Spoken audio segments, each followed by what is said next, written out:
皆さん、こんにちは。藤井です。このチャンネルは日本語の勉強をしている人へ向けたチャンネルです。今日も日本語でお話ししていこうと思います。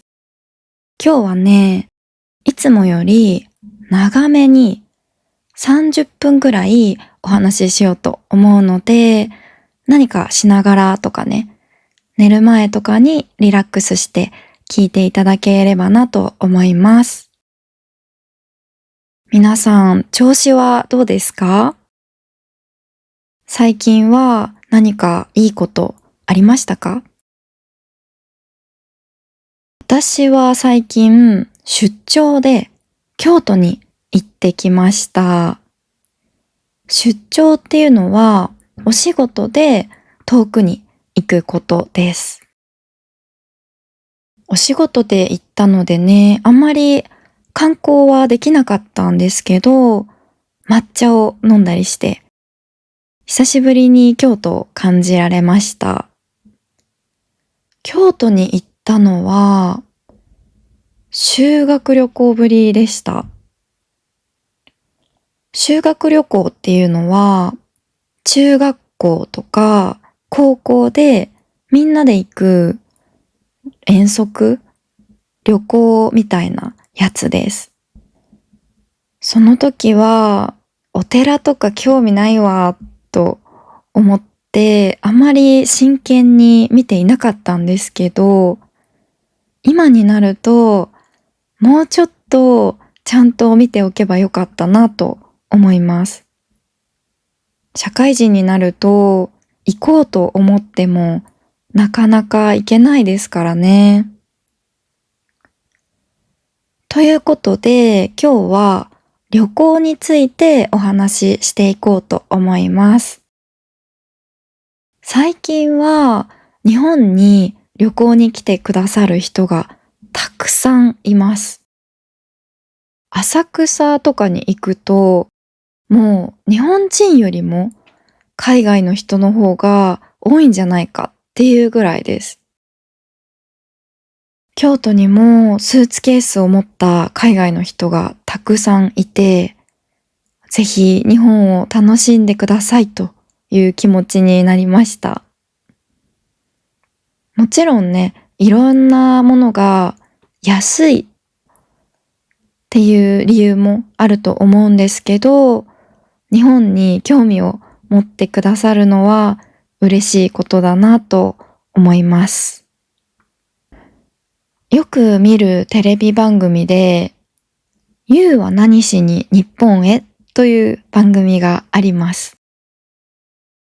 どういう番組かというと、日本の空港で旅行に来ている外国人にインタビューをして、旅行について行かせてもらうという番組です。いろんな人が出ていて、例えば日本のラーメンが大好きな人とか、日本の電車を見に来た人とか、空港なので偶然芸能人に会うこととかもあって、ストレンジャーシングスのキャストにインタビューしている回もありました。そう。でも大体は一般の旅行客にインタビューしているんですけど、それを見ていると、こんなに日本に興味を持ってくれているなんてと嬉しい気持ちになります。あと、その番組を見ていて文化の違いを感じるのが、皆さん2週間とか3週間とか旅行するんですよね。東京行って、大阪行って、京都行ってみたいな感じで、日本人からすると、それがすごく羨ましいです。日本の会社はそんなに長い休みが取れることが少ないので、日本人は旅行するときは3泊とか4泊とかが普通なんですよ。だから旅行に行ったらスケジュール詰め詰めです。朝早く起きて、あそこに行って、その後、あそこでご飯を食べてって感じで、夜までぎっしり予定を詰めていきます。行く場所にもよりますけど、日本人の旅行はのんびりバカンスというよりも、短い時間でどれだけたくさん楽しむかという感じですね。長い祝日、連休で1週間ぐらい休むことができることもあるんですけど、その日はみんなお休みなので、すっごい混むんですよね。しかも飛行機とかホテルとかの値段がありえないぐらい高くなります。前、大阪の USJ、ユニバーサル・スタジオ・ジャパンに3連休の真ん中の日に行ったことがあるんですけど、チュロスを食べるのに2時間並びました。ありえないですよね。でも、その時感覚がバグっていて、なんか並んじゃったんですよね。しかも、マリオのエリア、任天堂エリアに行きたくて USJ に行ったんですけど、混みすぎて整理券が取れませんでした。その後に抽選もあったんですけど、それも落ちてしまって入れなかったんですよ。悲しい思い出です。もう絶対に3連休には遊園地に行かないぞと誓いました。まだ任天堂のところは行けていないので、いつかリベンジしたいと思います。普通の平日とかにね、有給を取って行きたいです。あと、これはお土産の動画でもお話ししましたけど、日本と海外だとお土産の文化がちょっと違いますよね。日本人は人に配るようにとにかくたくさんお土産を買います。みんなに配る用のお菓子とかキーホルダーとかね。私も旅行に行くと友達とか会社の人に向けてお土産を買います。あと自分にもお土産を買って帰るんですが、私よくこれで後悔するんですよ。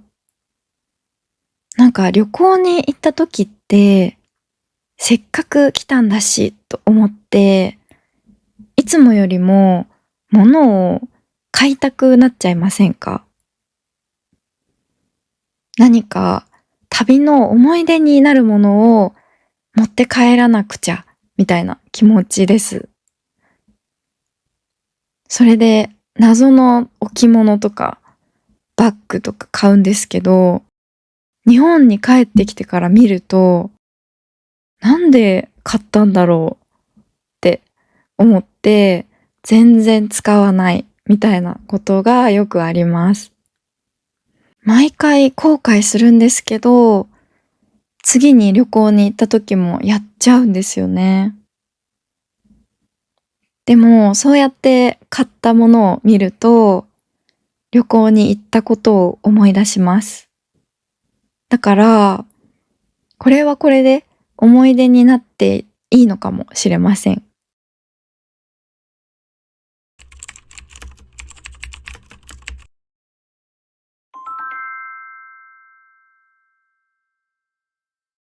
皆さんは旅行好きですか？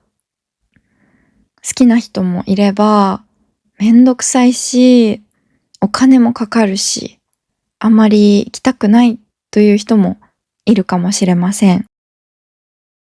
私は結構好きで、特に海外旅行に行くのが好きです。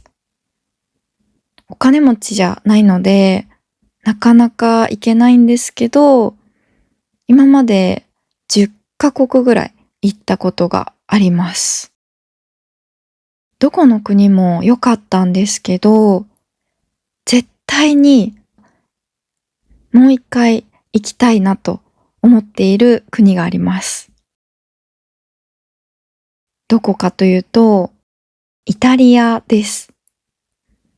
イタリアは大学生の時にお母さんと行ったんですけど、すっごく素敵な場所でした。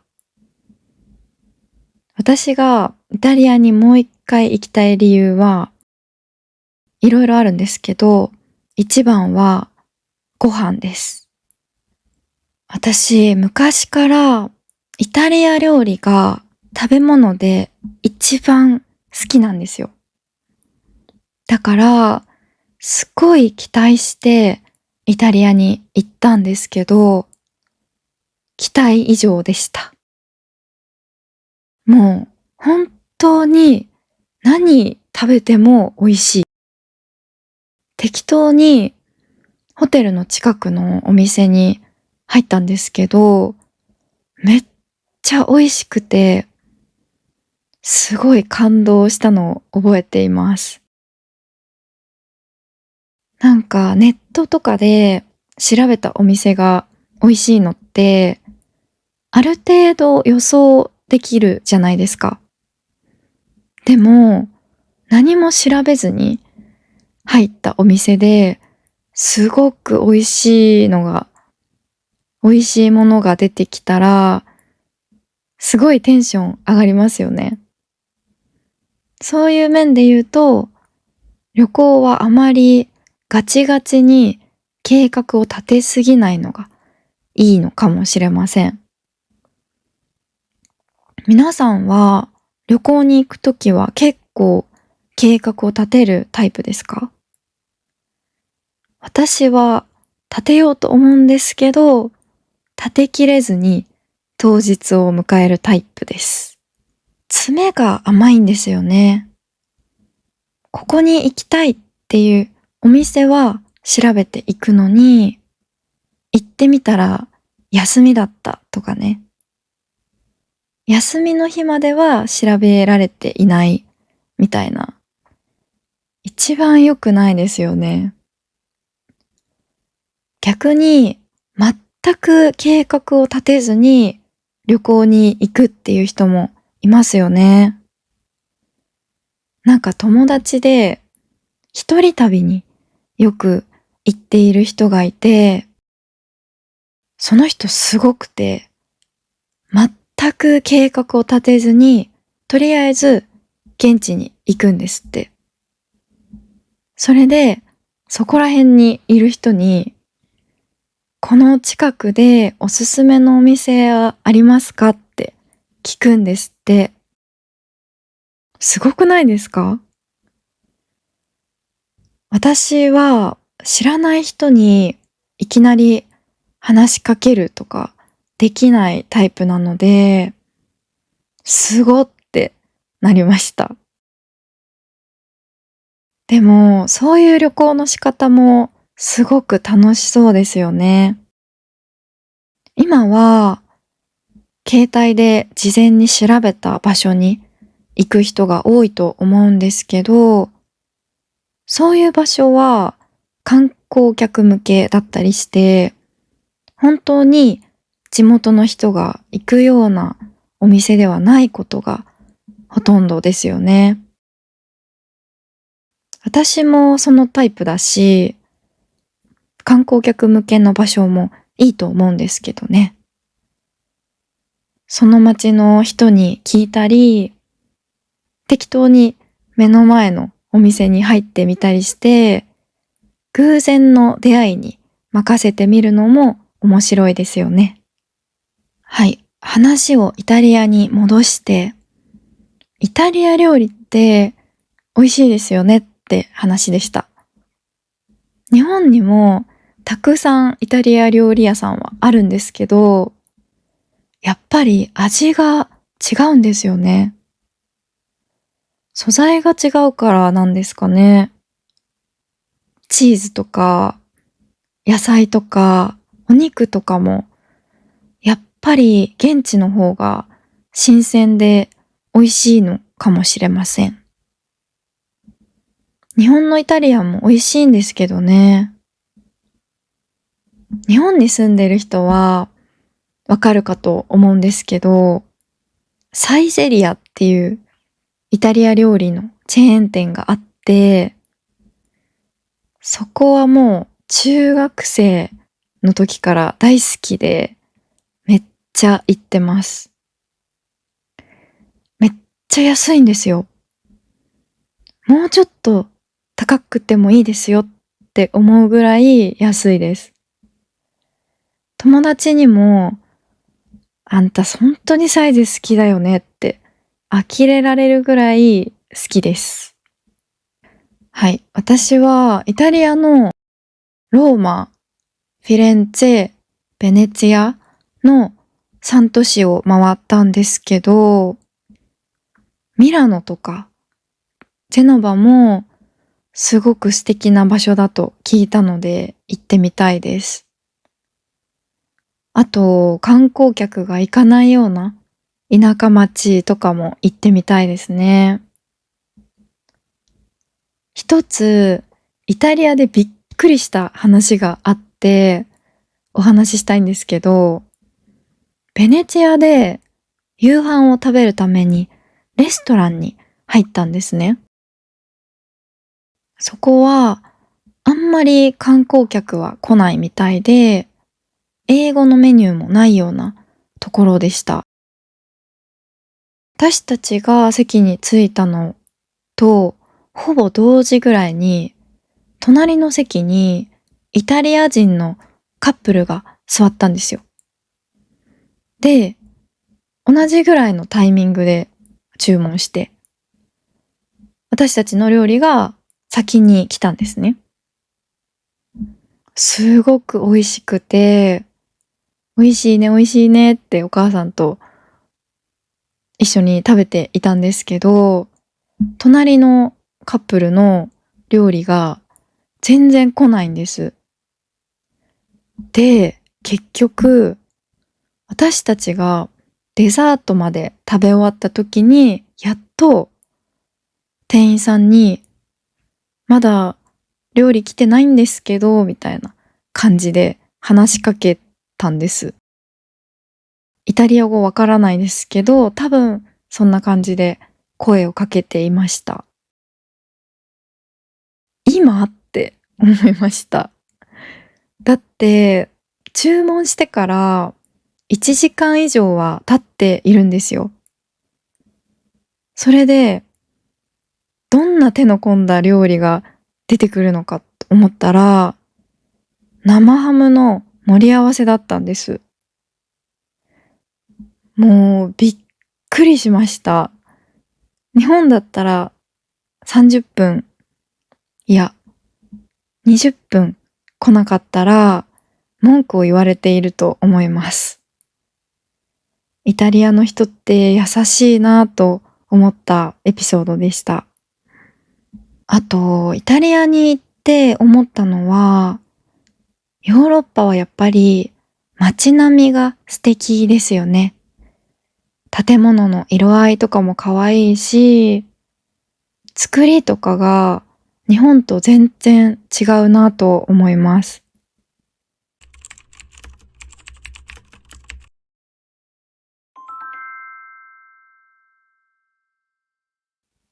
あとね、もう一回行きたい場所がもう一つあって、どこかというと、カナダのアルバータ州にあるバンフというところです。別の動画でもお話ししたことがあるんですが、私はカナダのバンクーバーにちょっとだけ留学に行っていたんですよ。その時にバンフに旅行に行ったんです。バンクーバーからバンフの近くの空港に飛行機で行って、そこから車で移動しました。確か5、6時間ぐらいかかったと思います。はい。このバンフの何がいいって自然です。これは私が実際に撮った写真なんですけど、めっちゃくちゃ綺麗じゃないですか？実物はもっとすごかったです。こういう湖が何個かあって、それを回ったんですけど、もう綺麗すぎて、みんなで2時間ぐらい同じ湖を見ていました。私はこんなに雄大な大きな自然を今まで見たことがなかったので、世界ってこんなに広いんだって思いました。大げさじゃなくて、本当に思いました。私が行ったのは夏だったんですけど、別の季節にも行ってみたいなと思います。あと、カナダの中だと、ケベック州のモントリオールとか、あとはバンクーバーの近くのウィスラーとか、ビクトリアにも旅行に行きました。どこも素敵でしたね。なんか、同じ国なのに全然違う雰囲気で面白いなと思いました。一つ心残りは、ナイアガラの滝に行けなかったことです。アメリカかカナダに行ったら、ナイアガラの滝行ってみたいなと思います。本当にね、行きたい場所がありすぎて困ってるんですよね。フィンランドとかアイスランドとかの北欧も行ってみたいし、スイスとかも行ってみたいし、本当にたくさんあります。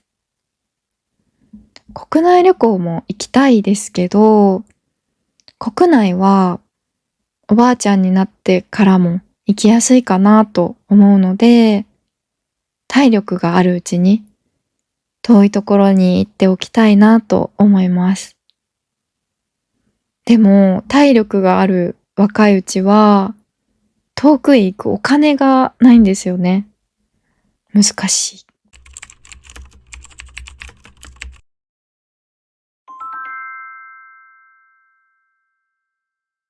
ということで今日は旅行についてお話ししました。どうでしたかね？ちょっと長めにお話ししてみたんですけど、本当にね、旅行大好きなので、たくさんお話できて楽しかったです。皆さんも楽しんでいただけていたら嬉しいです。皆さんが今までの人生で行った場所の中で良かった場所をぜひ教えてください。食べ物が美味しかった場所でも、景色が綺麗だった場所でも、人が優しかった場所でも、何でもいいので、ぜひ教えてください。行きたいと思っている場所でもいいですよ。ということで、本日は以上になります。最後まで聞いてくださってありがとうございました。メンバーシップを始めました。もし応援、サポートをしてもいいよという方がいらっしゃいましたら、ぜひメンバーシップの参加よろしくお願いします。また次のエピソードでお会いできたら嬉しいです。よろしければチャンネル登録お願いします。